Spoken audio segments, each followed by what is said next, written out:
I'll try to keep up with the slides while I speak. So again, I'm Robert Gaugh. My family goes back, way back in West Tennessee, and specifically in Bemis and the Beach Bluff area. How many's from Beach Bluff?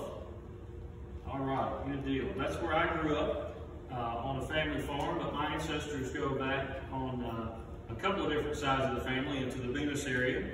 And I was privileged to give this presentation last year at the Bemis Historical Society, and I'm thrilled to be back to share that. Thank you for the invitation, Kathy. So this story begins in Cork County, Ireland. Anybody ever been to Ireland? Wow, actually a few have been. I have not, but David and Mary Ann Garey were born in Cork County, Ireland, and as many people did in that day, and evidently still do, they set out for a new life by immigrating to the United States. And they came in 1835, and their home eventually consisted of 6 children, 2 girls, and 4 boys. And they settled in the New Orleans, Louisiana area. In 1844, a lot of important things happened. Samuel Morse invented the telegraph. Charles Goodyear invented the process of vulcanizing rubber.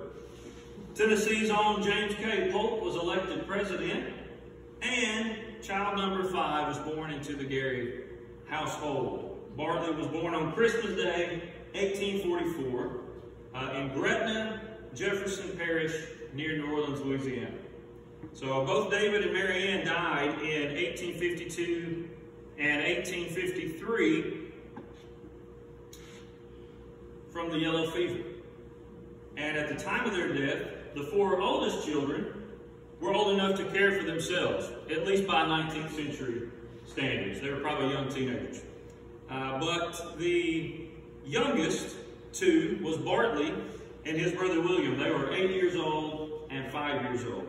And so after being cared for by a Prussian man for a couple of years, while the estate was settled, the boys were placed in the Male Orphan Asylum in New Orleans, Louisiana, on June 19, 1854, where they would live for the next 4 years. Unfortunately, the yellow fever outbreak had made many orphans throughout that area. How many of you have traced some of your ancestry back to being touched by the yellow fever? Yeah, I see a few hands, a few heads shaking. So in the later part of 1858, a couple of men from Hardin County, Tennessee, J.H. Hawkins and Reuben White, fitted a flat boat loaded with barrel staves and floated down the Tennessee River to the Ohio River to the Mississippi River to New Orleans to sell their barrel staves. And according to family tradition, Mr. Hawkins needed to hire a farm helper, and he chose Bartley Garey from the 100 boys or so that were in the Male Orphan Asylum. But Bartley refused to go without his little brother. I don't know whether that's true or not. I can think most boys that age would love to go without their little brother. But that's the family story, and we're sticking to it. So Mr. White agreed to take on little William and adopt him. So Bartley recalled that the 4 of them walked back to Tennessee from New Orleans, and that his shoes were thoroughly worn out when they arrived back home. Let me see if I'm caught up here. So they traveled along the Natchez Trace to get back home from the New Orleans area. The boys, now 14 and 11 years of age, found themselves 1,000 miles from home and family. They grew up on separate but adjoining farms in Hardin County. And living in rural West Tennessee was quite different from the big city life that they had grown up in up to that point. In fact, at the time the Civil War broke out, New Orleans was the largest city in the Confederacy.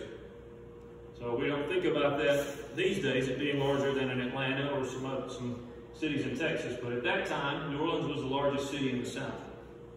But as kids do, they adapted, and they found themselves among friends when the war between the states broke out, and when Tennessee was dividing her sons between 2 competing armies.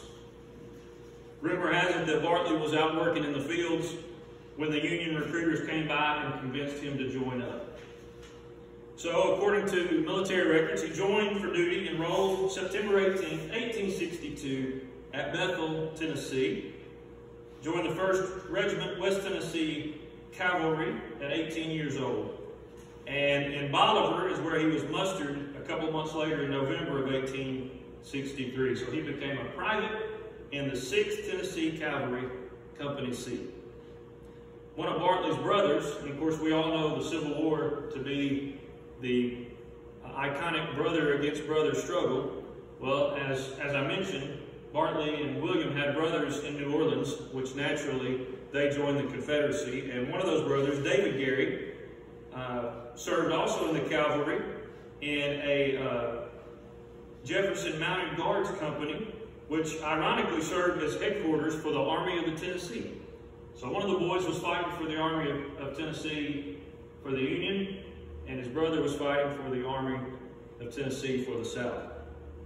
And this elite cavalry unit that he was a part of served as personal guard to Confederate generals that you would know, like Beauregard, Bragg, Hood, and Johnston. The unit was mustered in 1862, and its men were paroled in May of 1865. So he had a brother, at least one brother, fighting for the South in the cavalry at the same time. And it's very possible that they may have brushed close to one another, perhaps even on some of the same battlefields. So Bartley was transferred to Captain Barry's Company H in March of 1863.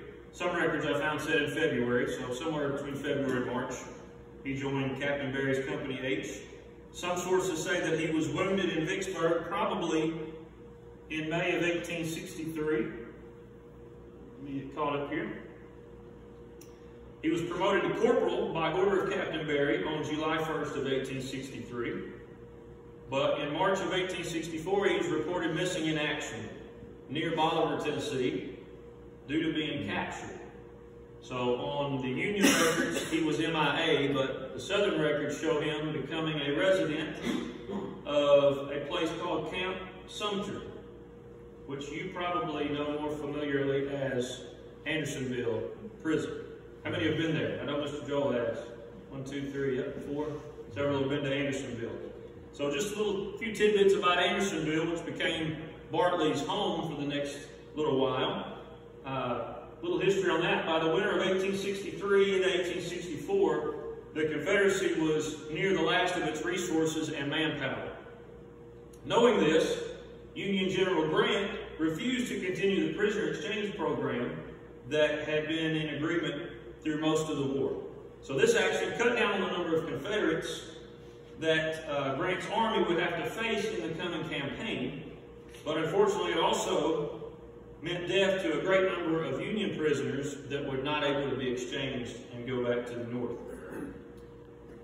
At this time, prisoners were being held in Richmond, so you can see there would be an obvious concern as the number of prisoners swelled, and there were an awful lot of Union prisoners in the capital city, and that was not a good thing. So, not to mention that Richmond was draining its food sources and didn't have the personnel to take care of all of these. So, because of all this, a new prison site was selected in the heart of Georgia, near the village of Andersonville in Sumter County. The prison was officially named Camp Sumter. When the first prisoner arrived in late February of 1864, they found 16.5 acres of open land enclosed by a 15-foot tall stockade and just about nothing else, just bare land. The not yet completed prison provided little in the way of housing, clothing, medical care, and the only fresh water was a stream that flowed through the middle of the camp, with the downstream end serving as the camp latrine. Bartley probably arrived in early April of that year. Robert H. Kellogg, who was a sergeant major in the 16th Regiment Connecticut Volunteers and did a lot of diary writing that he's known for, described his entry into Andersonville on May 2nd, 1864 this way, and I quote, "As we entered the place, a spectacle met our eyes that almost froze our blood with horror and made our hearts fail within us. Before us were forms that had once been active and erect, stalwart men, now nothing but mere walking skeletons, covered with filth and vermin. Many of our men, in the heat and intensity of their feeling, exclaimed with earnestness, 'Can this be hell? God protect us.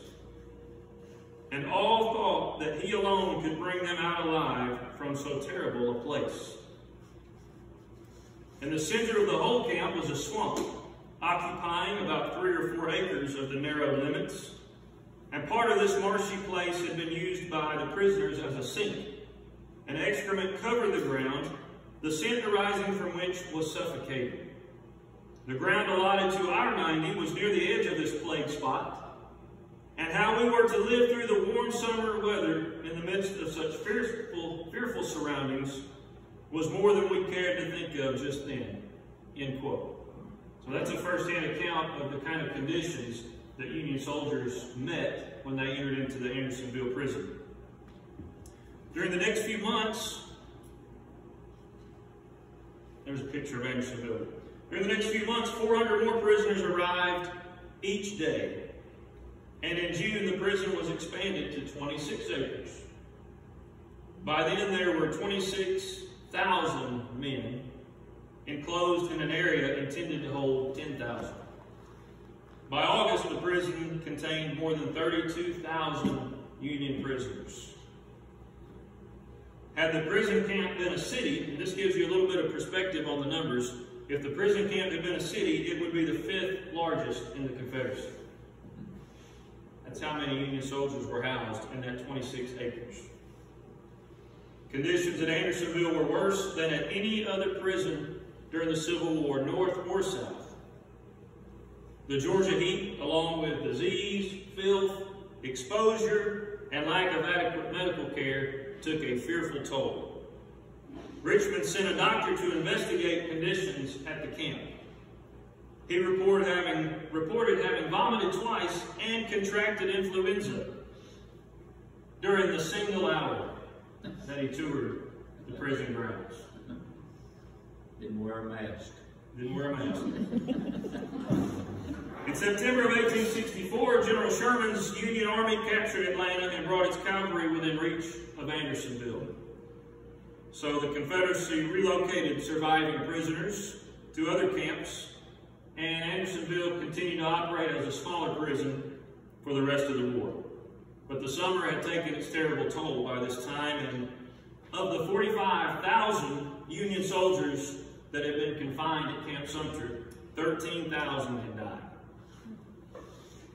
Andersonville's commander, which was Captain Henry Wirz, was one of only 2 men and the only Confederate official to be tried, convicted, and hanged for committing war crimes. Only 2 men of the entire Civil War were tried, convicted, and hanged for war crimes. One of them was a guerrilla fighter. Captain Wirz was the only Confederate official to have that high honor. Corporal Gaerey was paroled at Savannah, Georgia on November 19, 1864.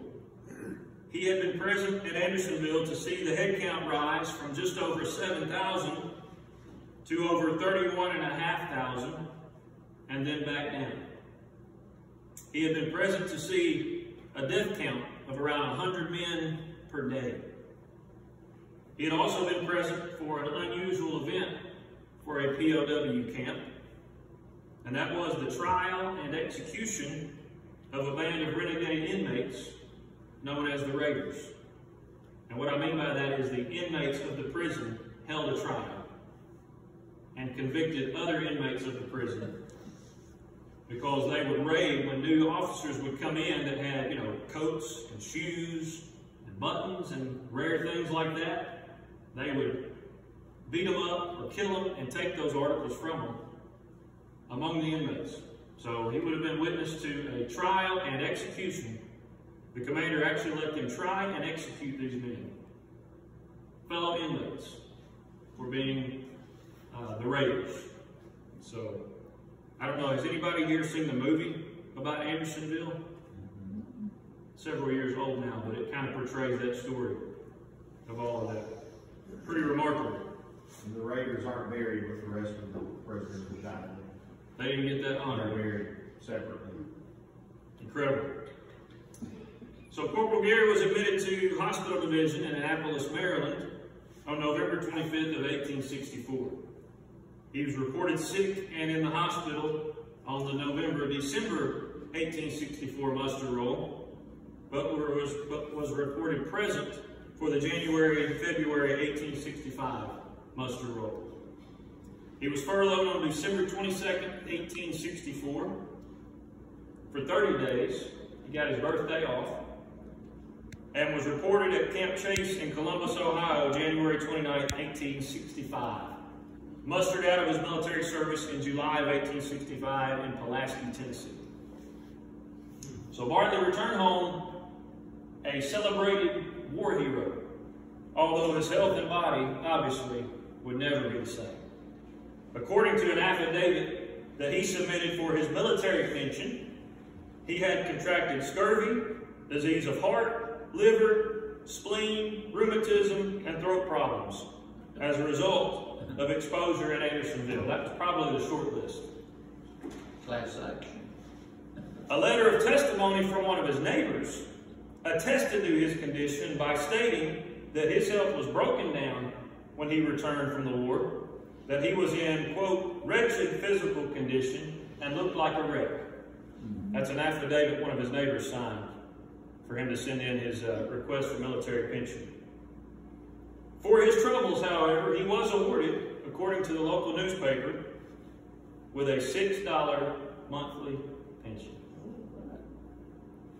$6 a month. In his post-war years, Bartley married and was widowed twice, having several children. In 1868, he professed religion and joined the Methodist Episcopal Church South. He worked for the welfare of the church and community, supporting schools and education. He was a member of the county court, and his public works are on record in Savannah. Hardin County records show that Bartley Garey was recorded as being Justice of the Peace in that county. He understandably carried a sympathetic place in his heart for orphans. Bartley and at least some of his children moved to a new village in 1901 called Bemis. According to Louise Gaugh, my great-grandmother and his granddaughter, her grandfather never worked in the mill, but came for his children to have public work. The 1910 census records record Bartley at 65 years old as the head of household, but not employed. I would imagine he was probably not in good working condition. But those records show that 4 children still living at home. Of the 4, 3 of them were employed by the Jackson Fiber Company, as the company was formerly known. Dennis, age 18, and Robert, age 16, were both spinners in the mill. Mary, age 14, was a weaver in the mill. In the 1912-1913 city directory, he was listed as living at the same address as his son Dennis at 123 4th Street. Is that the street you grew up on? I lived on 5th. Bartley passed away just about a month from his 70th birthday in November of 1914, after he had a coughing spell that produced a hemorrhage from which he died. He was laid to rest in Hollywood Cemetery in Jackson. His service was held in his home and was presided over by Reverend Sewell, pastor of the Methodist church that he attended. We found several names, when Kathy and I started talking about this, we found several names that were working in the mill or had family working in the mill in the early 1900s. Confederate veterans and Union veterans. And whether they realized it or not, they were a part of the healing of our nation. I don't know how they felt about it. I don't know if they spoke. I don't know what kind of relationships they had. But we know that the Bemis Cotton Mill, just like other places all over the South and all over the country, those former enemies were working side by side to rebuild a nation. The 1900s wasn't technically part of the Reconstruction, but the South's economy was far from being rebounded from the Civil War in 1900. So the Bemis, what became the Bemis Brothers Bag Company, Jackson Fiber Company at its founding, played a huge role in the local economy and bringing some industry back. to the area. It took, I read somewhere, it took 25 or 30 years just for the livestock levels, pre-war livestock levels, to come back up to what they were before the war started. So there was still an awful lot of rebuilding being done in the South. But these veterans worked side by side, and their children worked side by side in building something great and being a part of the healing of the nation. And again, I don't know how they felt about it, but whether they realized it or not, they were an important part of the healing of the nation that was coming back together and growing back together and setting their differences aside and working together for a brighter future. It's certainly something that we could take their example from today. So that's Bartley Garey. Thank you very much.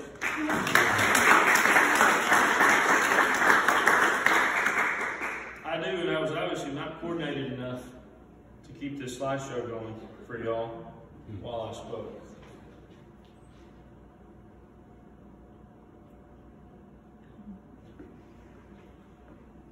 That's Bartley and Dolly Balgus, one of his wives. And I have also a later family photo. This is him seated in the center here, with kids and grandkids around him. Who's the second one from the left? That's Billy. No, I'm just kidding. I have no idea. I have no idea.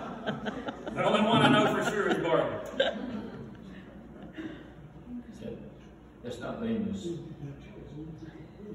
I don't know. I don't know where that photo is. Settlers. It's in 1910. I have a feeling it's in Bemis. If it's not, he may have traveled to where some of the family was. It's got the right siding and windows. That door over to the right. Is that a door? Yeah. Looks like it. On the right, yeah. It's hard to say, but I would speculate that that's in Bemis. Yeah. The second one from the left looks like her father.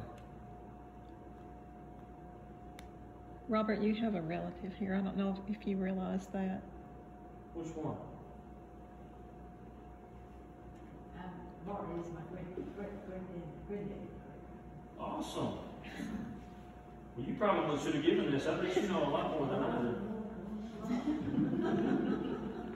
Wonderful. Any questions? I don't know if I have any answers for you. You're not kin? Sir? You're not kin? Yes. Oh, you are? He's my great-great-great-grandfather. That's right, you said that. I think I got that right. My great-grandmother's grandfather. That'd be 3 greats, right? Yes, sir. You said there were soldiers, ex-soldiers of both sides, worked for a time at Bemis. Yes, sir. I imagine working alongside of each other helped a lot of them to, well, get along again. Right. Once the enemies, they eventually healed a little bit that way. I would imagine so. Yes, sir. And some of them got married to, you know, like that, and so that happens other places too, but I know that Bemis Cotton Mill played a big role in healing the area around here. Yes, sir. I agree. Yes. Okay, Joel. I had a cousin, my great-great-grandfather had 2 boys that were Union soldiers. One of them died in Fort Pillow and one of them in Andersonville. And he, that's in 1864, I think, when he died. And we found a marker, but of course it had his name on it, but who knows who's buried there. It's in a trench, you know, no way of knowing. But he was just in his early 20s, you know, when he died, you know. And so it's a bad thing down there. You know. Yes, sir. Have you found any indication that he ever made contact with those older brothers and sisters again after he? No, sir. Anything that might have tried to place them together? Not that I have read or come across. Do you know what happened to the younger brother? Yes, they stayed close. He stayed in West Tennessee. And so they were, in fact, his younger brother spoke at his funeral service. So they stayed close and stayed connected.